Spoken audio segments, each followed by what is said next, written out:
Since 1982, NAPF has stood for a just and peaceful world, one that is free of nuclear weapons, educating and advocating through a variety of projects and initiatives.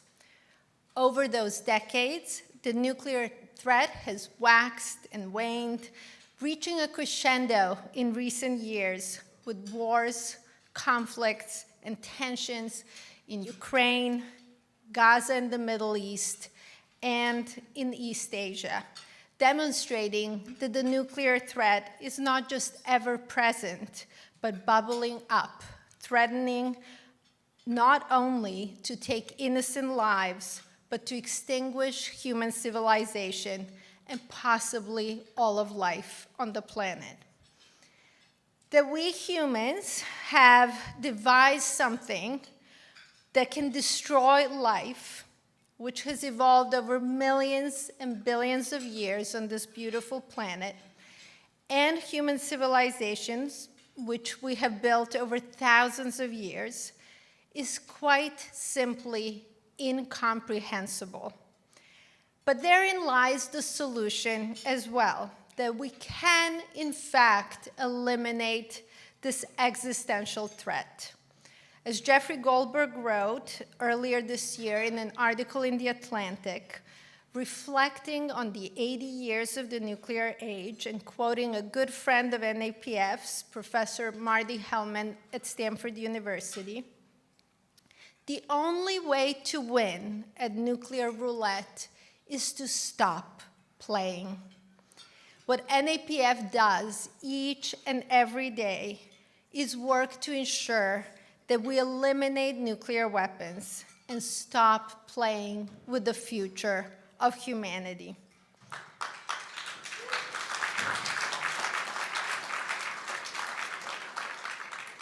Tonight, we honor two absolutely extraordinary individuals, the late Pope Francis and Martin Sheen, two men who have throughout their lives committed in no uncertain terms to the pursuit of nuclear abolition and peace. Two men who have inspired countless others around the world to persist in a quest for a better world, one where we invest in infrastructure rather than fighter jets and intercontinental ballistic missiles, one where we take care of our most vulnerable rather than create more victims around the world. I cannot imagine two more deserving individuals to honor in this critical moment in history.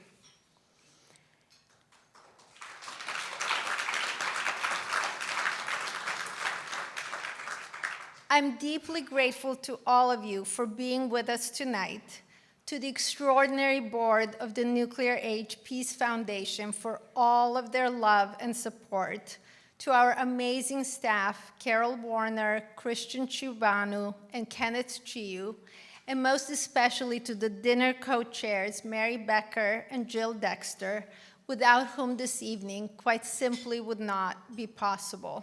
We also have some wonderful volunteers, including Hal Miller and Arlene Hopkins, and we couldn't be more grateful.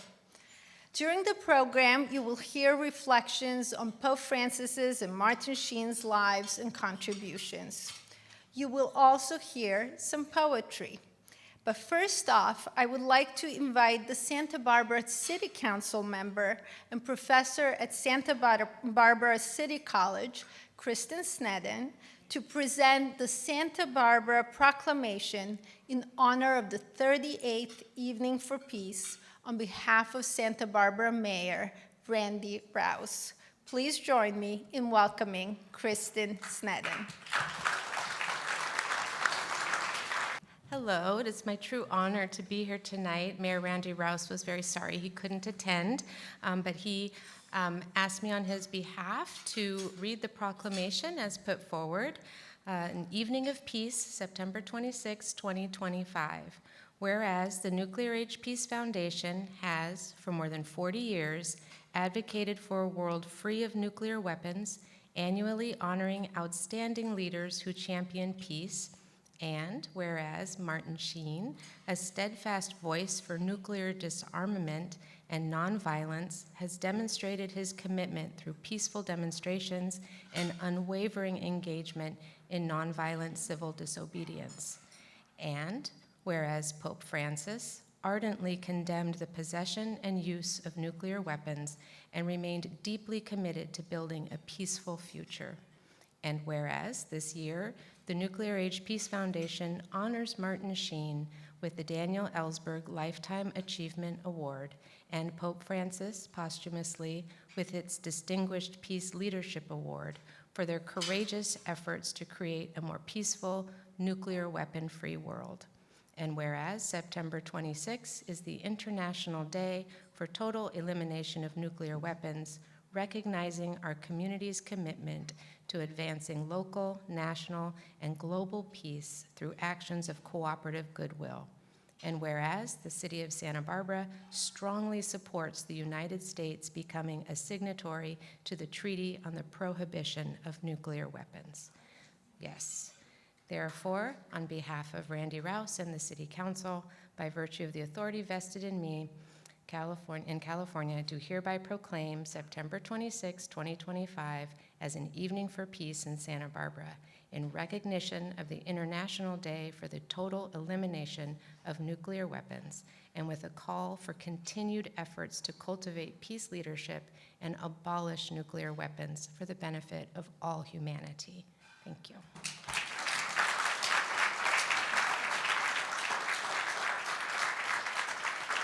Next, we will hear from Dr. Perie Longo, who is a member of the Board of Directors of the Nuclear Age Peace Foundation, the chair of our Poetry Committee, and the Santa Barbara Poet Laureate for 2007 to 2009.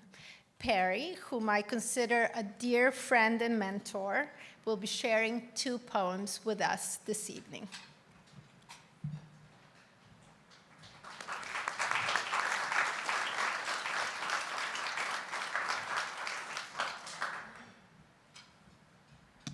Thank you, Ivana, and what a wonderful evening to celebrate peace and to see so many old friends here and new friends here, and to meet the wonderful Martin Sheen, who's going to be talking to us very shortly.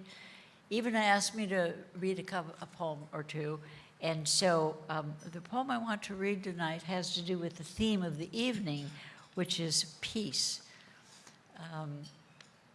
Daisaku Ikeda, a Japanese poet who lived 1928 to 23, was a Buddhist teacher and a very good friend of David's. And Ikeda and David shared poems together many years and wrote a book together.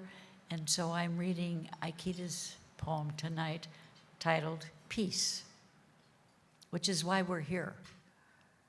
Nothing is more barbarous than war.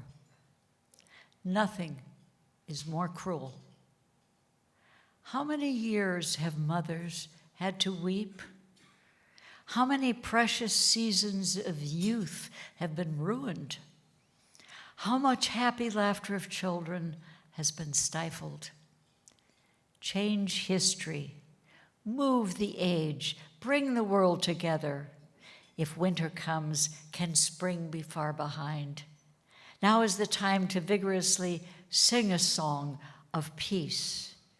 The deeper the darkness, the closer the dawn. Now is time to sound the bell, heralding the dawn of peace with all our might. There is a path that birds follow as they fly through the sky. There is a path that fish follow as they swim through the sea. There is a path that the stars follow as they travel the heavens, and there is the path of principle that human beings should follow. This is none other than the path of peace.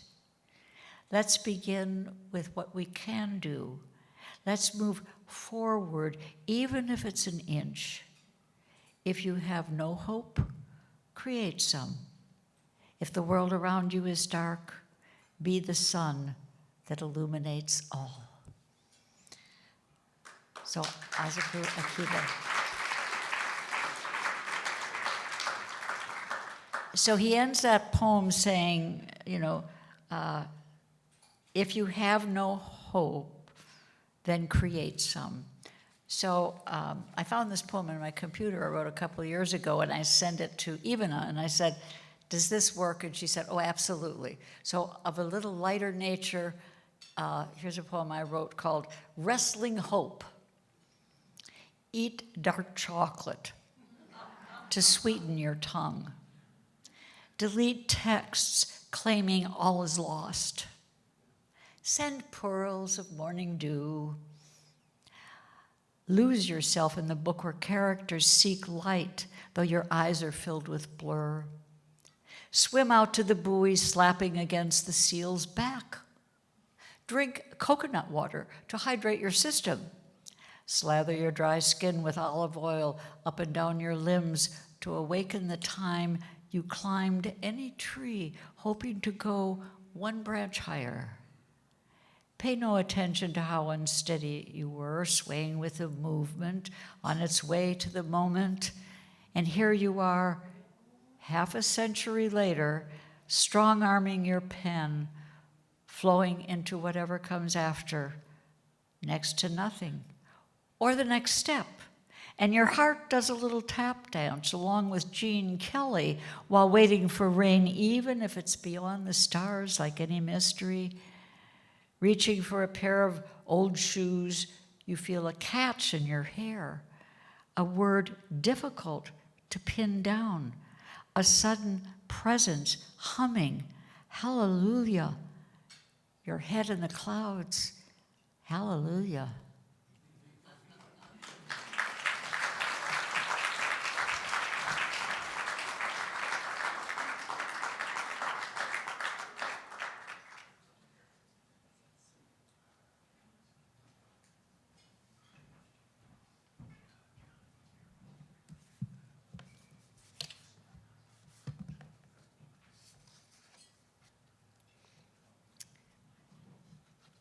Now we will recognize posthumously Pope Francis with the Nuclear Age Peace Foundation's Distinguished Peace Leader Award for 2025.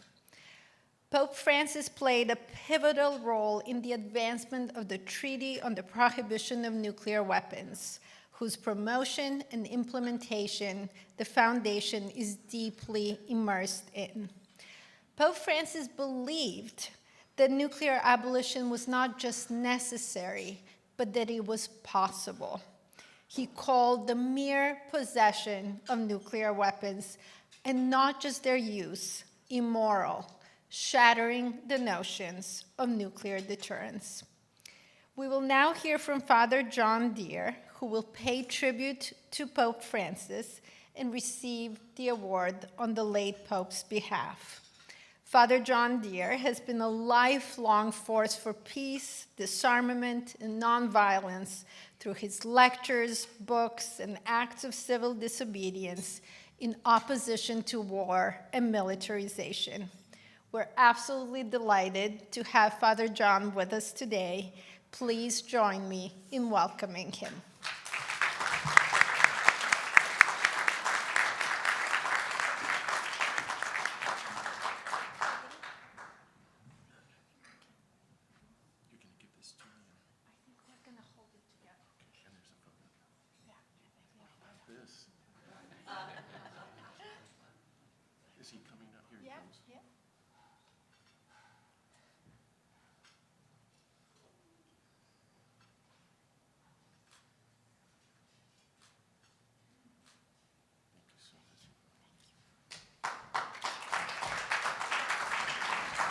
Good evening, everyone, and thank you so much, Ivana. Let's give a big round of applause to our fearless leader, the president of the Nuclear Age Peace Foundation, for bringing us together and for all your great work for such a night. And I really thank everybody at the Nuclear Age Peace Foundation and the board and all of you for all the great good you're doing for this impossible but absolutely necessary task of working for the abolition of nuclear weapons. I just want to, for my little part, encourage you to keep at it and keep speaking out and doing what you can. I think it's one of the greatest things we can do with our lives.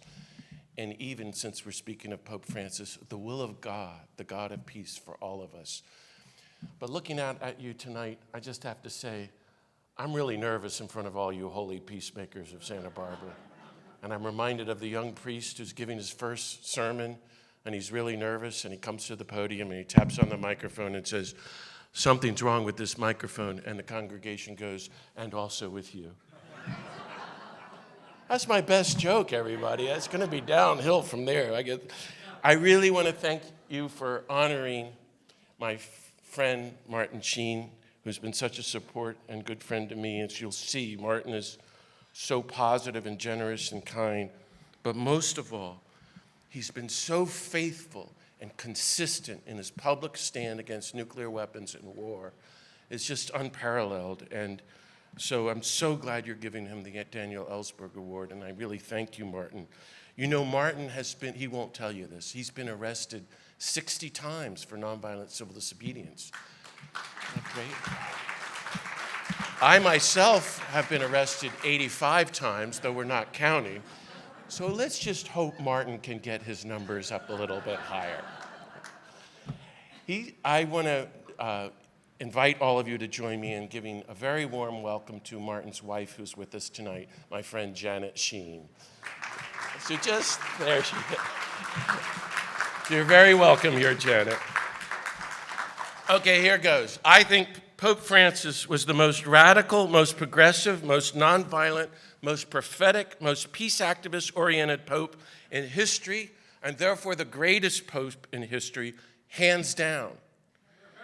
He spoke out so boldly, so prophetically in word and deed for justice, the poor, disarmament, peace, creation, mercy, and nonviolence, and the nonviolent Jesus. Like Gandhi, Dorothy Day, Dr. King, and Martin Sheen. He was against all war, all wars, all weapons, all along, very consistently.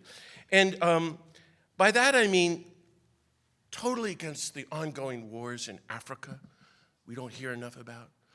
Every single day against the ongoing genocide in Gaza from the Israeli military. Do you know that when Russia invaded Ukraine, that day he got in the car and went to the Russian embassy and begged the Russian ambassador to end the invasion and the war? He traveled all around the world at places nobody goes on pilgrimages of peace, including Iraq, Congo, Myanmar, Central African Republic. A lot of that was ignored here in the US. But then, I hope you all know this, in April 2019, imagine this with me, he brought the president of South Sudan and the head of the rebels who are engaged in this horrific civil war on a 2-day private retreat with him in the Vatican. And they came. And he begged them to end the war. And then, on the last morning, they're in this living room, 12 people with the Pope. And he got down on his knees and went around the room, the poor old guy, and begged each of them personally by name to end the war today. And then he kissed their feet. Did you all know this?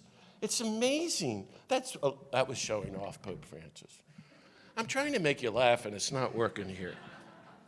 I just found that so moving. In April 2016, he welcomed 80 of us to the Vatican in the first ever conference on nonviolence, ever, in the history of the Vatican. At the end, we issued a joint statement saying there was no such thing as a just war and calling everyone to the nonviolence of Jesus. This never happened before. And during the time, Cardinal Turkson came up to me and asked me to draft for Pope Francis the next January 1st, 2017 World Day of Peace message, which came out, you can look it up, called Nonviolence, a Style of Politics for Peace. I submit it's the first statement on nonviolence in the history of the church since the Sermon on the Mount. What do you think of that?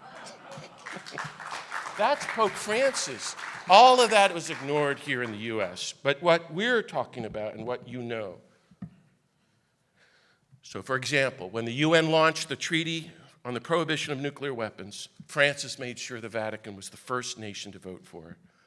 And then, as Ivana said, in this major break, which was totally ignored in the US, he rejected deterrence completely, the very threat of using nuclear weapons. And you go, well, that's no big deal for us. It was so obvious. But here was Pope John Paul II saying all these beautiful things for peace.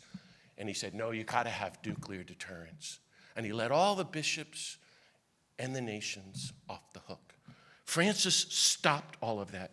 And then he went to Hiroshima and issued that statement we just heard that says the mere possession of nuclear weapons was immoral and sinful. No Catholic, no Christian can build, threaten, support, profit, or maintain nuclear weapons ever again. And he consistently pointed out, like the Nuclear Age Peace Foundation and ICANN, the humanitarian and environmental consequences of building and maintaining nuclear weapons. I would say, having really studied his remarks, this is his message to us, especially as North Americans. America, repent of the mortal sin of nuclear weapons. Beg the God of peace for the gift of nuclear disarmament. Begin the long-haul work of abolishing them and spend those trillions of dollars on food, housing, clean water, healthcare, jobs, education, and dignity for every human being. And then with the infinite money left over, which is what the UN says, educate every human being in nonviolent conflict resolution. And then we got him saying, calling for new cultures of nonviolence. Isn't that great? Here's his quote. A world free from nuclear weapons is both necessary and possible. Now that's very important, friends, and I invite all of us to take that to heart. I think we can learn from him in so many ways, but when I look around this moment that we're all going through, one way that I think about it, if you will, I hope this is okay to reflect with you, is that in this terrible moment, this culture and world of violence, this culture of war is robbing us of imagination.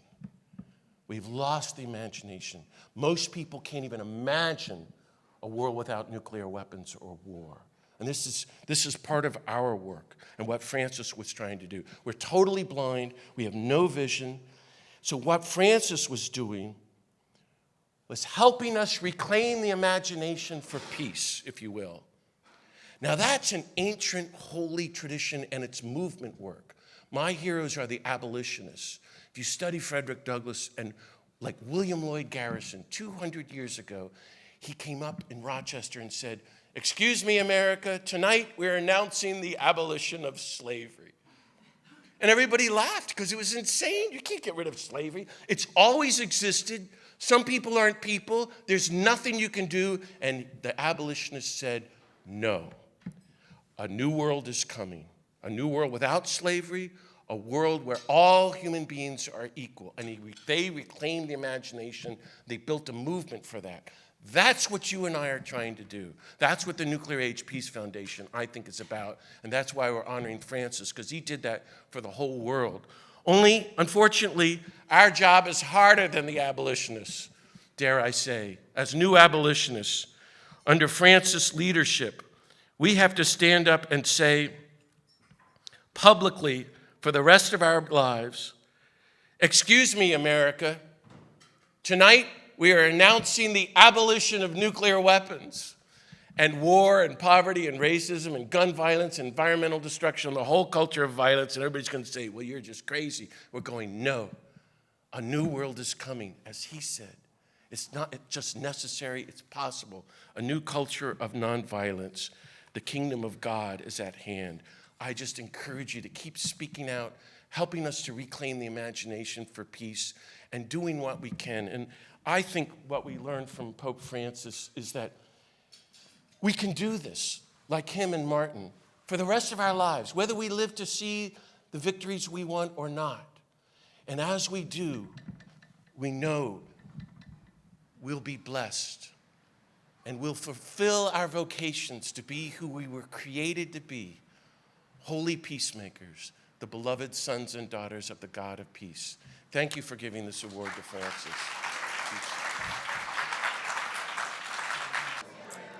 I hope that you've all enjoyed your meals. I apologize for interrupting what I'm sure are really interesting and insightful conversations. I've been told at the table that I need to tell you a little more about the Treaty on the Prohibition of Nuclear Weapons, which is something that the Nuclear Age Peace Foundation works on, as I mentioned in my welcoming remarks. And today really is the International Day for Total Elimination of Nuclear Weapons. And so the Santa Barbara Proclamation, and I'll just tell you how it actually happened that we have this event tonight. I had given the Hilton about 10 different dates that would work for us, and they came back and said 4 of them were possible. And then we went to Martin, and Martin chose September 26th, which is the International Day for Total Elimination of Nuclear Weapons. So I guess it was just meant to be for all of us to be here on this day.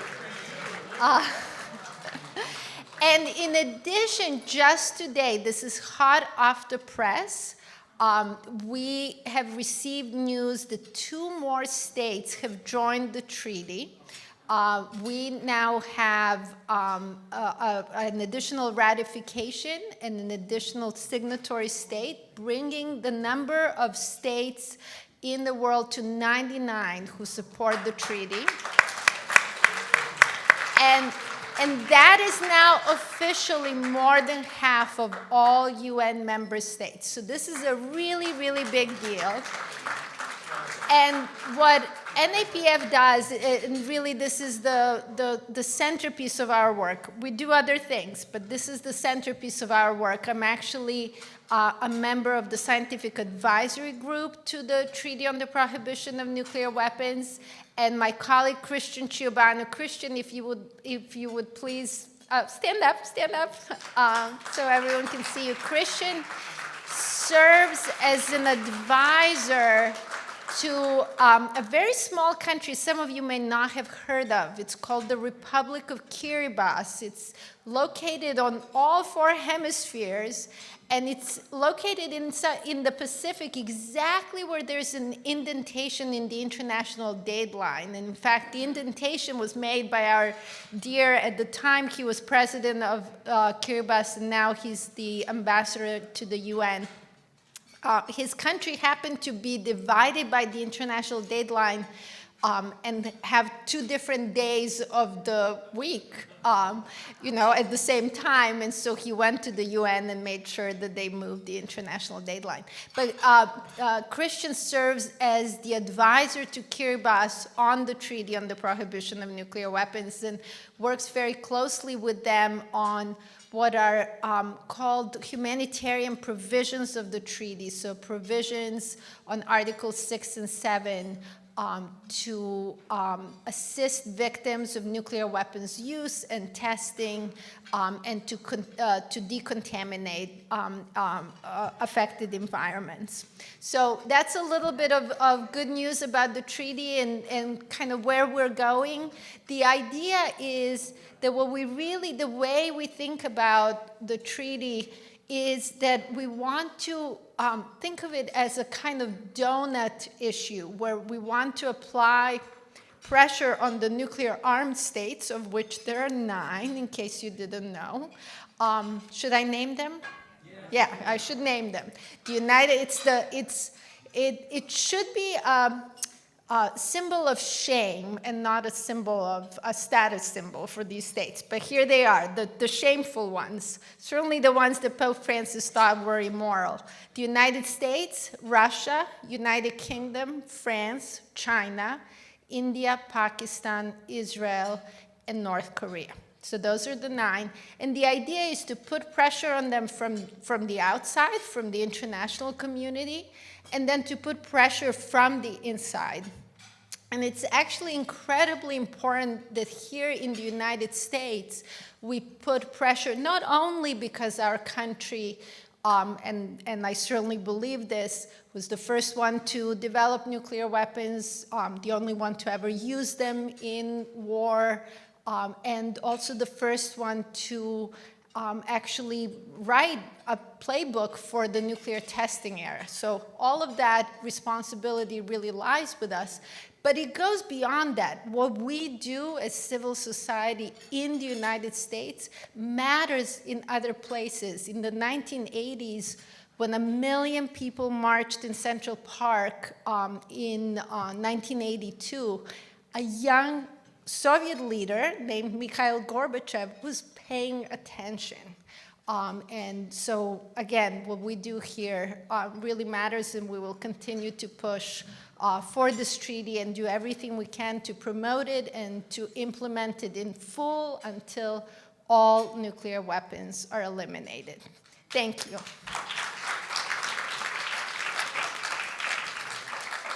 So now it's really an honor to proceed with our program and to proceed with honoring Martin Sheen with the Daniel Ellsberg Lifetime Achievement Award for 2025. Since the very first Evening for Peace that the Nuclear Age Peace Foundation held in 1984, the foundation has been awarding a Lifetime Achievement Award for extraordinary contributions to peace and a better world. Last year, we renamed the award to the Daniel Ellsberg Lifetime Achievement Award, and our first recipient was none other than Dan's wife, Patricia Ellsberg.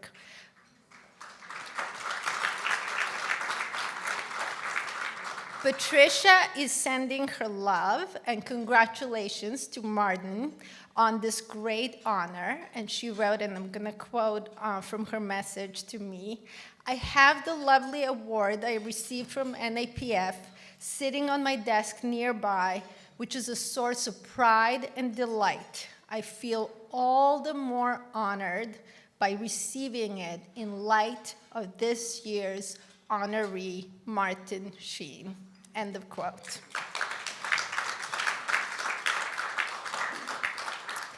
It is really hard for me to think of anyone more deserving of this award than Martin Sheen. I've read a lot about his life. I've watched his movies and shows as well, and his work, and I've listened to his interviews. And I just have to share that I've been thinking a lot about the policemen that have arrested Martin for nonviolent civil disobedience over the years, those 60 arrests we heard about. So here are the questions I have. Just how many of them thought that arresting Martin Sheen was the best day on the job? How many? How many of them actually felt really guilty arresting Martin Sheen? I really want to know. And the one I really, really want to know is how many of them addressed him as Mr. President? So we will now hear from Father Larry Gosselin, who will introduce Martin, followed by the presentation of the award. Father Larry is a Franciscan friar of the province of St. Barbara, who has served in the parish of the Old Mission Santa Barbara. Father Larry is also a member of the board of directors of the Nuclear Age Peace Foundation. Please join me in welcoming Father Larry.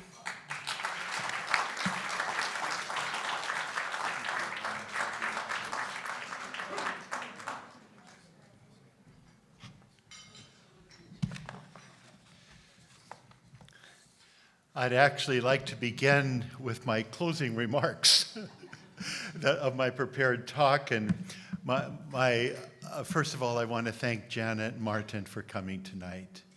Thank you for accepting this invitation, and it's such an honor to have you here, and such a personal pride for all of us here in Santa Barbara and the world. Thank you for accepting this invitation.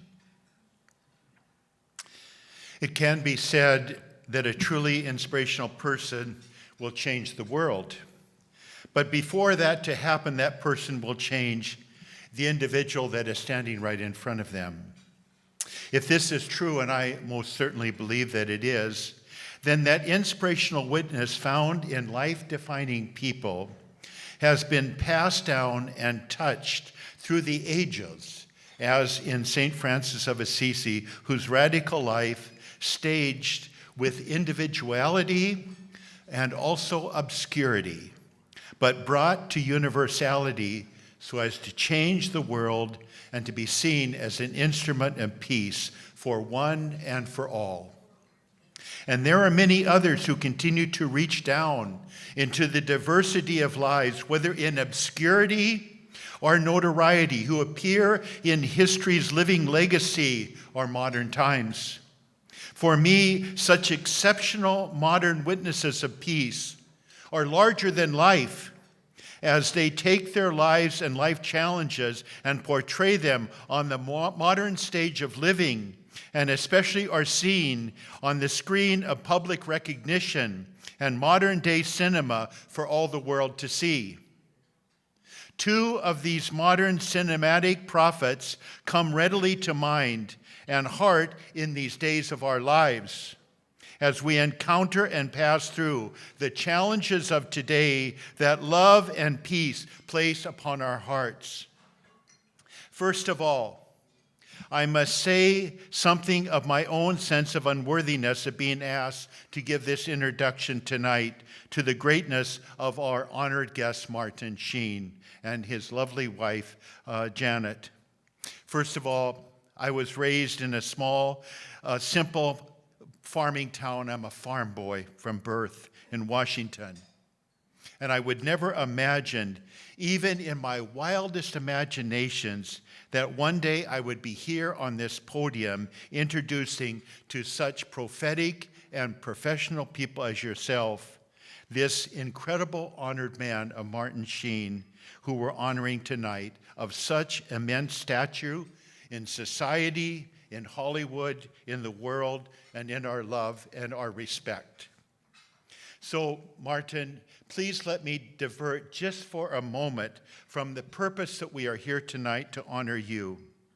In my mind, there are two people that are untouchable, and I use that word in the most highly respectful way, in the noblest sense, who are clothed in the highest respect and honor with accolades that could not even be touched in words for their success and their importance of character and accomplishments of life, love, and living. Please allow me, again, my distinguished guest, Martin, to deviate just for a moment from what we are about here tonight, and that is to honor you. There are these two heroes that come to mind who I believe have shaped the landscape of cinema. They both have their roots in Southern California, in Santa Monica and Malibu. The first for me is Robert Redford, whose life accomplishment and passion is still settling in on our hearts with renewed reverential appreciation and love as we hear about his recent passing. I never had the privilege of meeting this great man, although I felt that I knew and I loved him distantly, sitting in the seats of a theater, being uplifted by his personal portrayal of life as an actor. However, not knowing him privately, I was blessed to personally know of his great work away from the screen in appreciation and a love for Native Indigenous people and their culture. He was assisted in his deep respect for Indigenous cultures through his association and his commissioning of Native artists. His inception of Sundance Studios in Utah was greatly influenced by two Native creative artists that I held in deep respect and whom I shared a personal friendship. The first was a man, Alan Hauser. His Apache name is Housewan, and he was a Chiricahua Apache and a world-renowned sculptor, painter, and illustrator that I knew from Santa Fe, New Mexico. Alan's commissioned creative pieces has filled the landscape environment of Sundance Studio with a unique blend and a taste of Native spirituality, creativity, wonder, awe, and grace. His work truly must have inspired many young filmmakers and aspiring actors to seek that which transcends our view of the world and create in it an imagination of the screen. Alan had gifted me a significant piece of his own creative work, which was a large stone sculptured piece depicting a brave Apache man laying down his rifle, his weapon of war and destruction, and picking up a peace pipe and holding it and placing it as a prayer to his heart. The other contact with this iconic filmmaker and actor, Robert Ralph Redford, was through another young Apache man from Mescalero Apache tribe in New Mexico, Bird Runningwater. Bird was hired by Robert to seek out and to screen young Native actors who would occupy and promote a significant part of Sundance Studio with contributions from the Native American perspective and the production of Native films and depiction of true Native life and culture. So I revere Robert Redford both on and off the screen for his incredible inclusion of life and culture seen through the eyes and the hearts of goodness and greatness of Native people and their love for creation. So thank you, Martin, and my distinguished guests for letting me deviate a little from the purpose of our point here tonight. The other most significant person I hold as untouchable, with words of greatness and regard, both on and off the screen, is our distinguished recipient of our Daniel Ellsberg Peace Award tonight. And once again, Martin, I must confess that I am beyond deeply humbled, beyond any of my wildest imaginations ever in life, to be here tonight introducing you, this bigger-than-life person, to this distinguished group here tonight. I wouldn't and even couldn't attempt to go into the monumental life work that make up the scope of your professional life. But I have to say that I just recently viewed the movie Hearts of Darkness, a filmmaker's apocalypse by Francis Ford Coppola, directed by his wife Eleanor Coppola. This documentary narrated the behind-the-scenes shooting that took place in the making of the unprecedented, sobering, and compelling movie Apocalypse Now, starring our revered honoree tonight. This documentary reignited my reverence and regard for you as an actor, but also as a man. I only knew a very little about what went into the actual making of this prophetic movie on the Vietnam War. But my eyes and heart were awakened with revelations of personal courage, vision, and awe, with the revelation of the dehumanizing experience of war and the destruction in the making of this film that was cast upon a soul, both personally, emotionally, and spiritually, that you took upon yourself in this inspirational portrayal as an actor and an activist, that the shooting took place in this film. In playing Captain Benjamin L. Willard, we saw a bewildered, besieged, and beleaguered soldier in the field, in the jungle and rivers of Vietnam. And for our honored guest, this was not just a performance. This became a lived-out spiritual and personal experience and encounter with the horrors and the atrocities of war. But going beyond that to another time and place, we deeply loved you and honored you and admired you as our own compassionate president, Josiah Jeb Bartlett, leading us and our community and our country with honor and wisdom. bestowed and given from the Oval Office of the West Wing. Thank you. And then again, as the presidential portrayal of President John F. Kennedy in the 1983 television series, John F. Kennedy. Yes, to remember to look to them in the greatest of leadership from the Oval Office holds us in even greater awe today as we again look to the reverence of what is true leadership and courage as a nation and as a people.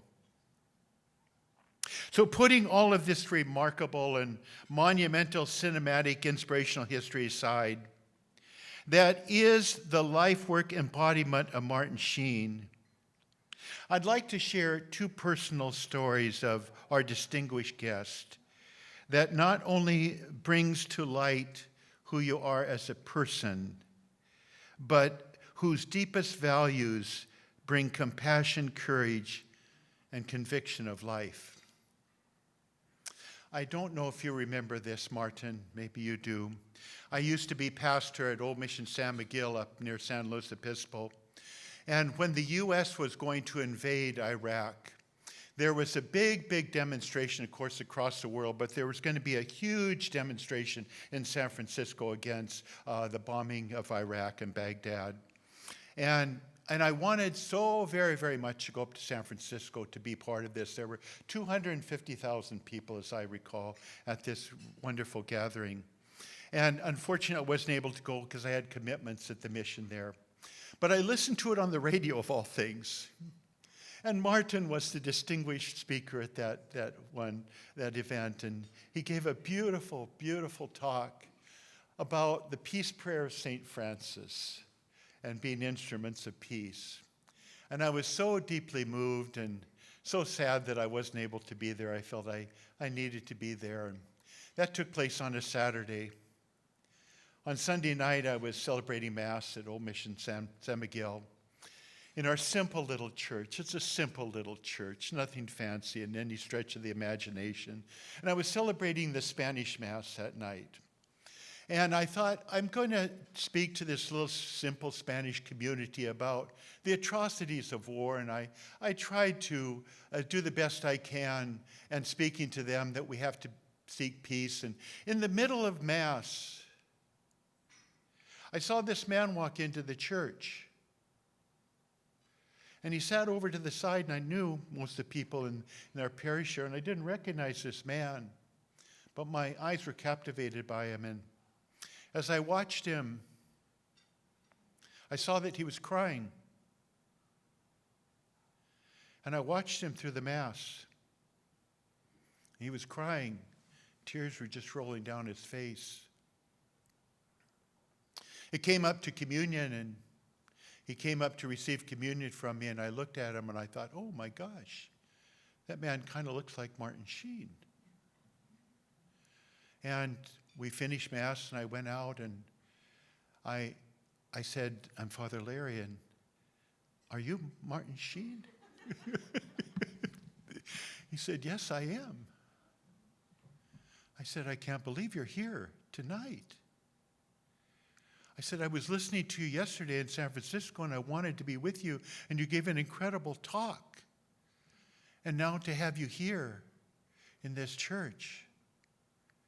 And Martin said to me, he said, I have to tell you, he said, that was a very powerful talk and an experience I had in San Francisco. But being here in this humble little church with these Spanish-speaking, simple people, it was more moving to me than being in San Francisco. We went out to his car. I walked him to his car, and I said, Martin, I have to ask you something. I said, I'm really discerning whether I should go to Baghdad and be a human shield. Remember what a human shield was at that time? I wanted to go to Baghdad and be a human shield against a bombing that was going to take place. I said, Martin, what do you think? I thought for sure he'd say, oh, yes, by all means, go. He said, no, Father. He said, you're needed more here in San Miguel than you are in Baghdad. It was a moving time for me. It gave me reassurance. The second thing.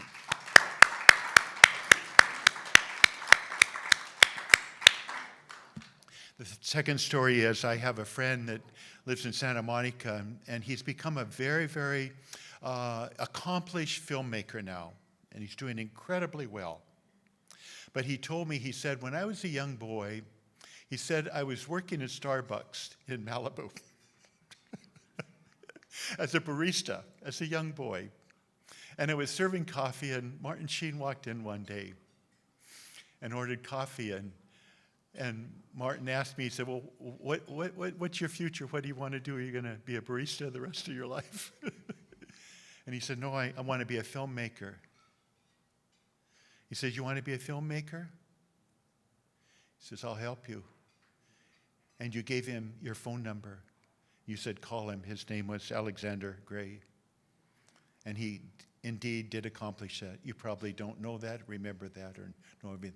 But he's an incredible, accomplished filmmaker now in Hollywood.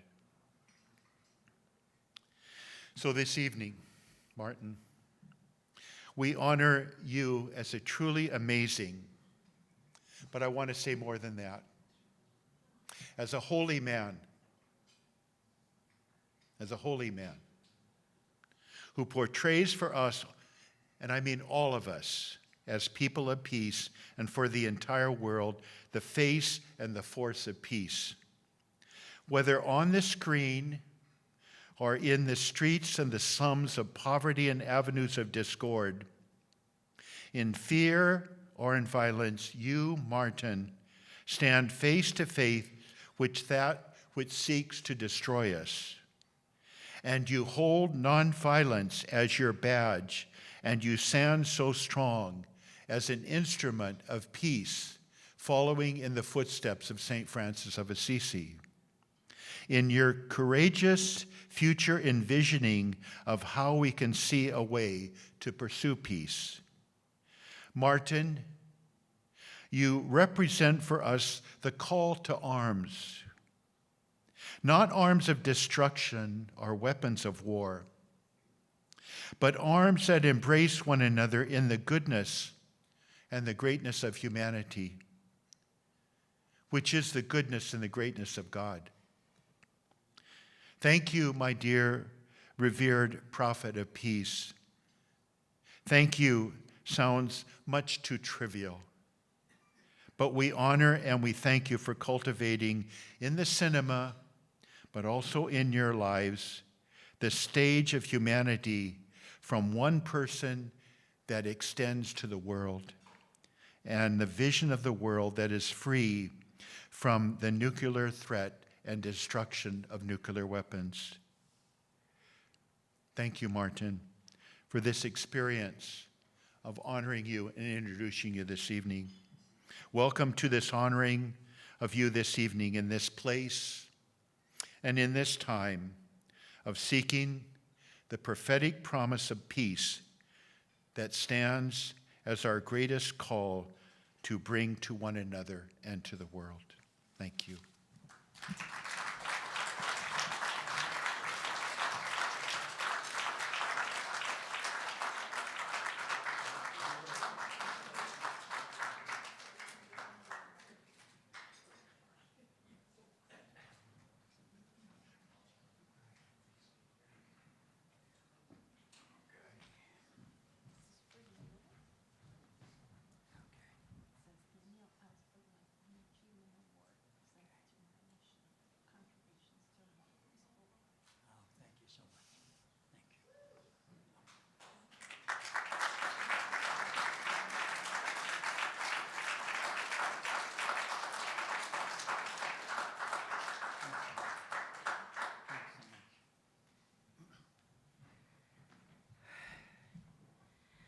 Well, I'm sorry I can't stick around, but I'm really grateful to all of you, and I'll catch up with you. Oh, dear. Where do I begin? Honest to God, I was not expecting this. I want to be really clear what I thought tonight was all about. I go to a little parish down in Malibu called Our Lady of Malibu, and I always take this section in the rear of the church on the right-hand side where the windows are. I like to open the windows, particularly in the summer. And I've been going there for 40 years. And recently my wife has been joining me, and it's become a Saturday evening event, and it's so pleasant and so forth. And, and one night recently, a couple of months ago actually, Father Larry is at Mass, and he's sitting next to us, and we begin conversation, and he told me that of times we'd met in the past, and we'd had some interesting times together. And I said, oh, that's great, okay, fine. And he came on a regular basis, and then one day he said, I wonder if you would accept this award up at the mission in Santa Barbara. And I said, well, okay, yeah. He says it's a peace award and like that. And I said, oh, well, okay, I'm all for that. And okay, I'll be there. It was a Saturday night and a Friday night. So I said, fine. So I organized to do that. I thought that I was coming to the mission and that there'd be some of his fellow friars there, and we'd have a little gathering, and there'd be some kind of an award. As we were driving up here this very night, I was calling our dear friend John Deere for directions. Where do we get off for the mission? And he said, it's not at the mission, it's at the Hilton. Oh, where's that? He gave us directions, and we came down here this night. And when we arrived in time to begin, but some of you may have seen me sneaking away, because I wasn't really prepared for this, honest to God. I want to thank the Nuclear Age Peace Foundation. Of course, I knew them, and for a very great long time, with great admiration and respect. I had no idea of that the award was named after Daniel Ellsberg, one of my heroes, whom I happen to know. I'm very close to his son, Robert, and his family, and just one more. He's bragging all about me. One of his dear friends, I'm talking about Father Lawrence, one of his dearest friends that he wrote a book about, and he claims that I helped promote the book, which I have no memory of. His dearest friend was Mother Teresa. I thought he was talking about her tonight when he was bragging about me. He never said a word. They were very, very close friends. And his book, I think it's still published. He gave me a copy of it. And so I often said that Mother Teresa drove me back to Catholicism, but Daniel Berrigan keeps me there. I want to thank everybody from the organization. And I had a few prepared remarks, but they seem so pedestrian now. If you like or not, I'll read them. But I just wanted to just say a few words. Do you want me to read the remarks? Okay, but before that, John Deere is an old and very dear friend, and I had the honor of attending his very first Mass in Washington, D.C., in the basement chapel of St. Aloysius, where he had served there in the Horace McKenna Center for years. And I had arrived just in time from overseas to attend the Mass. And it was packed with a great many friends and family and many peace activists. And John began the Mass, as all Catholic Masses do now, from the vestibule. He came up the aisle, and during a hymn, he got to the altar, he turned around and he said, "May the grace and peace of God our Father, the fellowship of the Holy Spirit, and the love of the nonviolent Jesus be with all of you." It was the first time in my life, and I was raised a Catholic, that I ever heard the term, the nonviolent Jesus. It made all the difference.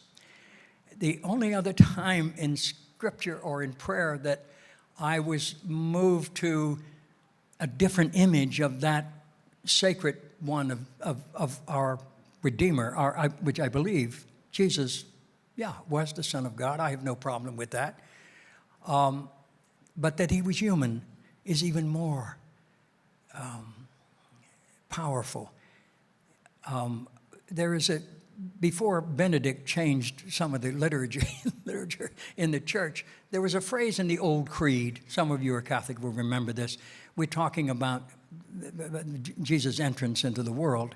And the phrase was, he was born of the Virgin Mary and became man, and so forth. And one night I was at a mass down in Santa Monica, a very charismatic kind of mass, and the guy behind me knew all the hymns, and he knew all of the prayers, and he was talking so loud that I said, I'll just let him speak for me. And this is what I heard when he got to that phrase, born of the Virgin Mary and became human. I say it every time. Became human. It makes all the difference because it emphasizes how beautifully blessed and broken we truly are. That to be human is to be broken. And if you're not broken, you're not human. You're something else. I can't identify it. But in order to change, in order to receive something bigger than ourselves, something greater, whether we call it the one, the other, God, whatever that spirit is that we yearn for, there has to be an opening. And it's only through our brokenness that that spirit can enter and change us. And so that we become normal as beautifully blessed and broken human beings.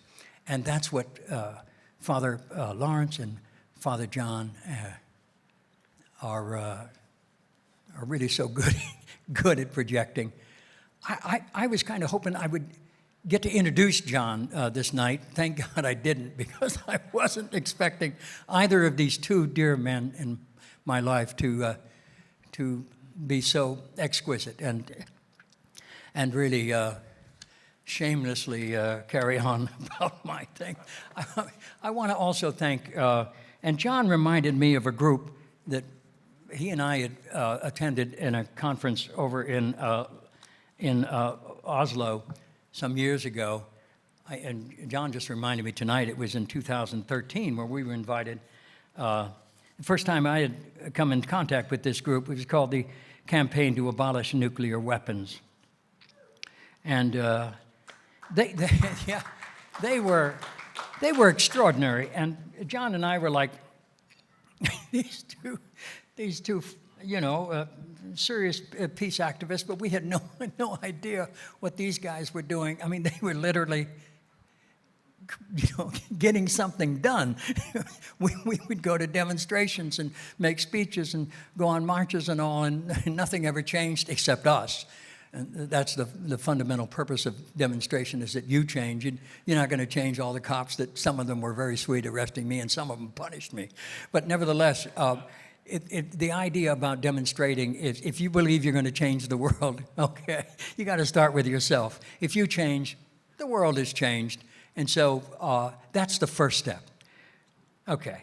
And anyway, we got to Oslo and we met this group, and they were so energetic and so extraordinary. You saw me looking for a space here. I'm not trying to get away. I'm just going to I made a speech that night, and I was telling them that I would go to these demonstrations very often, and I was a very serious guy, Peace is at stake here. The whole world is at stake, and we have to make a statement. And so I would go very often to the nuclear test site in Nevada and lead a procession, a very pious procession, down to the entrance to the the unlawful trespass, and like all of us. And for many years I would go there to joining this organization called the Nevada Desert Experience with Louis Vitale and so many great peacemakers that are no longer with us. And it's a scary time, and you want to disarm the officers there so nobody gets hurt. You want to make sure it's peaceful. And so when you get to the dividing line, they say to you in no uncertain terms, if you cross this line, you're under arrest, and you've got 3 minutes to make up your mind, or you're being towed away. Okay, so we would take the 3 minutes to begin to pray, and we would kneel down, and some of us would hold hands and very seriously pray.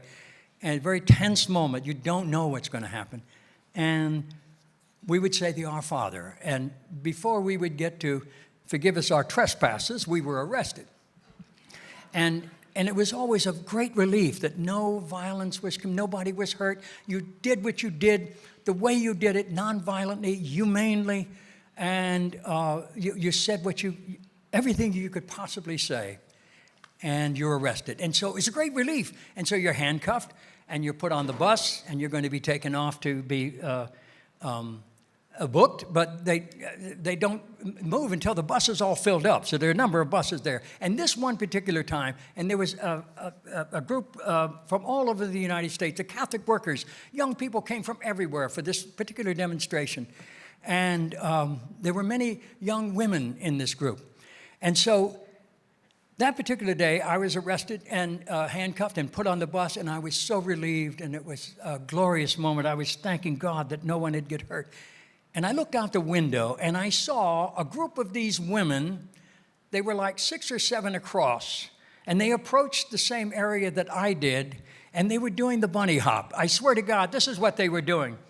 They went up holding hands, and they went, you put your right foot in, and the officers would be ready to grab them. You take your right foot out, you put your left foot in, and you shake it all about. You do the hokey pokey, and you turn yourself around. That's what it's all about. And the officers are laughing. I did this at Oslo with this group that just won the Nobel Prize for Peace. And I thought, oh my God.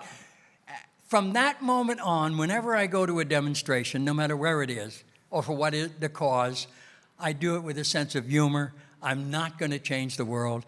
I hope that nobody gets hurt, and I hope I make a point. And so I just thought I'd share that with you. John, dear, is one of my dear friends. And John, of course, is his great mentor was Dan Berrigan, and I had the great honor of knowing Dan as well. And so we're both influenced by him in very deeply personal ways. I just started a podcast.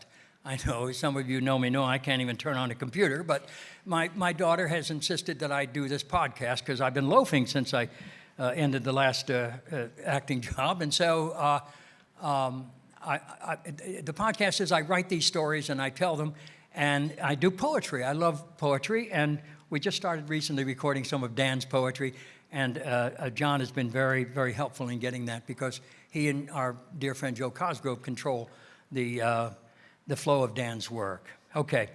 All right. You sure you want me to read these remarks? Yes.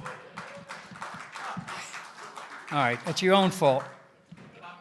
All right. Despite some evidence to the contrary, public speaking remains one of my greatest fears. It's true. But why should I be any different? Did you know that public speaking is, in fact, the greatest fear of most Americans? It's true. Imagine, death is second only to public speaking on our nation's fear scale. Yet I continue to do what I'm doing right now because, frankly, I know that we often discover our true destiny on the road we take to avoid it.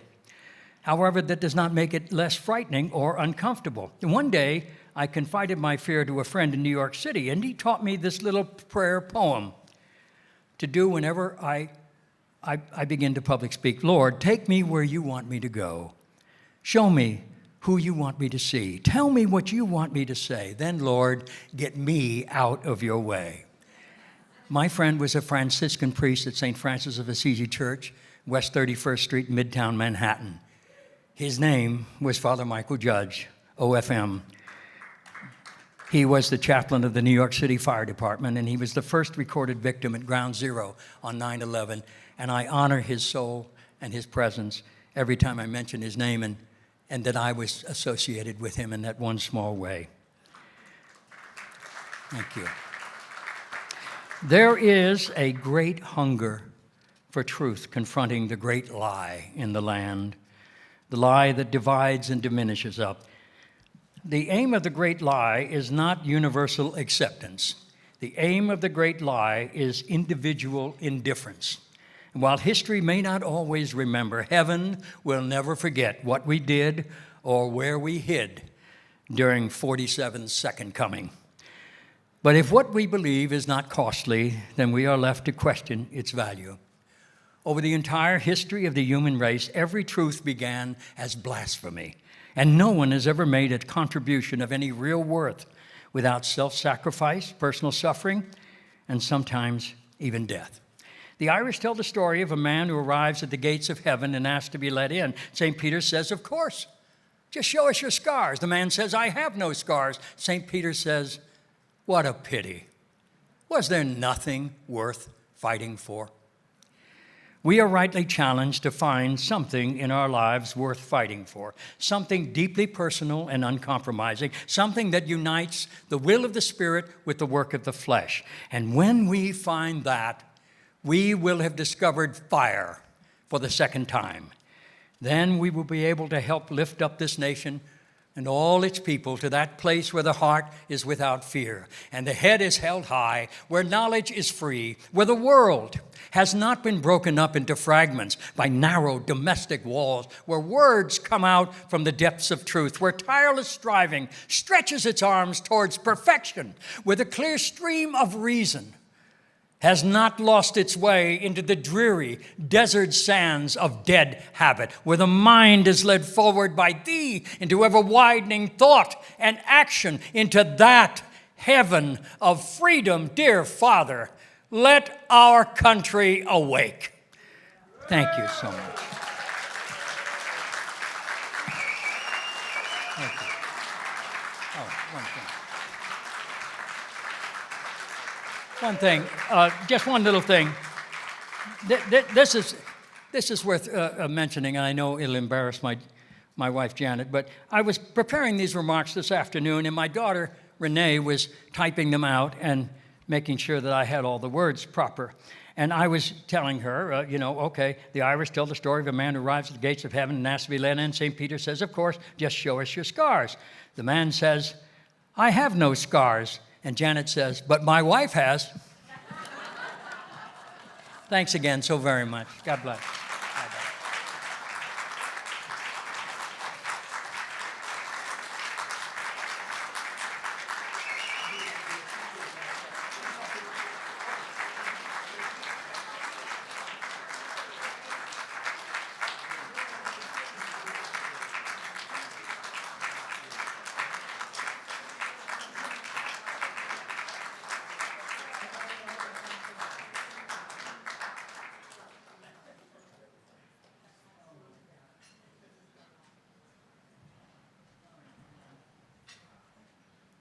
He's afraid of public speaking.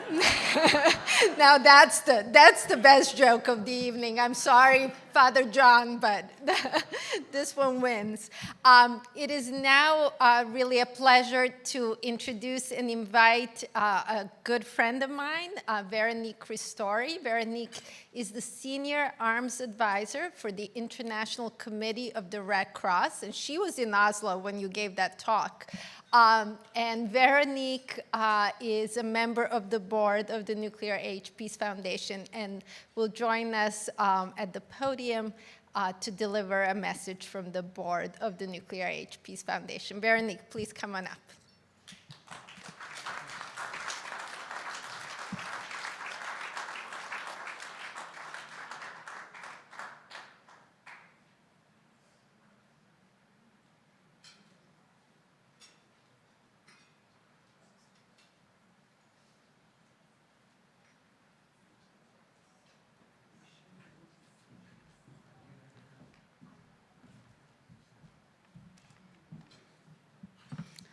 Good evening, everyone. My name is Véronique Christory. A year ago, I was honored to receive the Women Waging Peace Award and became a new member of the board of directors of the Nuclear Age Peace Foundation. Tonight, I am delighted to be with you again in your beautiful city, filled with a lot of emotion after these wonderful tributes. I truly feel blessed to be among you. Let me just take a moment to congratulate and thank Martin Sheen for your incredible achievement and for standing alongside the nuclear disarmament community all this year with a lot of courage. Thank you. I'm also deeply touched that we are honoring the late Pope Francis. He truly was a beacon of hope and a supporter of the Treaty on the Prohibition of Nuclear Weapons like no other. Pope Francis reminded us that we must disarm words to disarm minds and disarm the earth. I am working at the International Committee of the Red Cross to the UN in the field of disarmament for nearly 30 years, and I understand firsthand the importance of this work. This is the reason why I joined the board and why I want to ask your support. The Nuclear Peace Age Foundation has played a huge role over the decade in focusing the conversation on the necessity of nuclear abolition. More recently, under the brilliant presidency of Dr. Ivana Hughes, NFPS had been playing a pivotal role in the promotion and implementation of the Treaty on the Prohibition of Nuclear Weapons that I have the immense honor to work on being a negotiator of this treaty, and other important initiatives at the UN and beyond. Let me highlight some of these achievements. A few weeks ago, Mrs. Oewa Johnson came to the United Nations in New York. She's the fourth generation survivor from nuclear testing in the Pacific Island, and among the youngest people to have speak to the rostrum of the General Assembly. This was made possible thanks to the Nuclear Age Peace Foundation, thanks to you. A new resolution was adopted at the UN that focuses on nuclear justice for victims of nuclear weapon testing and use. It is changing the conversation on victim assistance and environmental remediation and bringing states to the table to discuss how they can help. This is another example of your donation turned into action on critical issue for NFPF, many people, and people around the globe. The Nuclear Peace Foundation currently consists of a small team, but it matches and exceeds both the impact and reach of many far larger organizations. At major disarmament meetings at the United Nations, I am always amazed by how many events the team organizes. All of them superb. How many statements they give, all of them inspiring. How many wonderful young people they engage, and how many relationships they cultivate publicly and behind closed doors. I am also amazed with the many articles, interviews, lobbying trips, conferences, and other initiatives that the team is constantly engaging in. The energy, dedication, and expertise are simply unmatched. I am proud to be friend and supporter of the foundation. On your table, you will find a donation cards.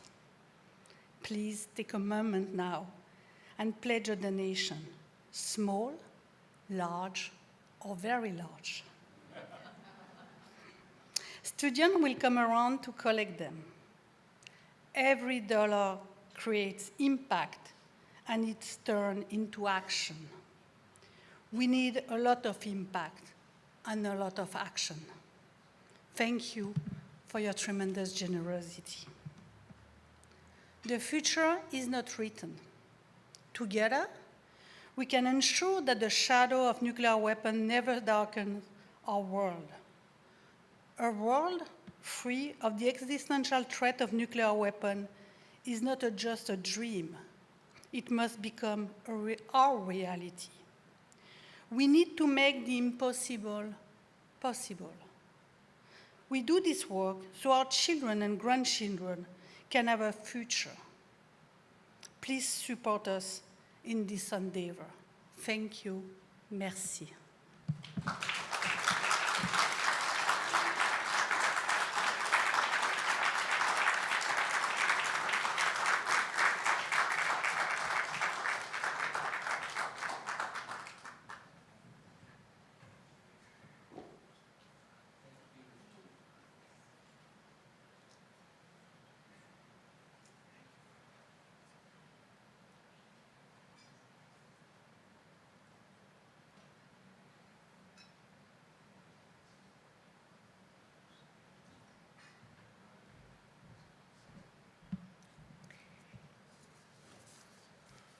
Thank you all for joining us. If you have a donation pledge, please be sure to give it to us. We'll be coming around. And thank you again for being with us and for making this evening so special. Thank you to Martin and Janet Sheen for being with us. We're so delighted that you could come and that we could just in a brief moment honor all of the many sacrifices that you have made over the many decades that you have stood so valiantly for peace and for nuclear disarmament. Thank you.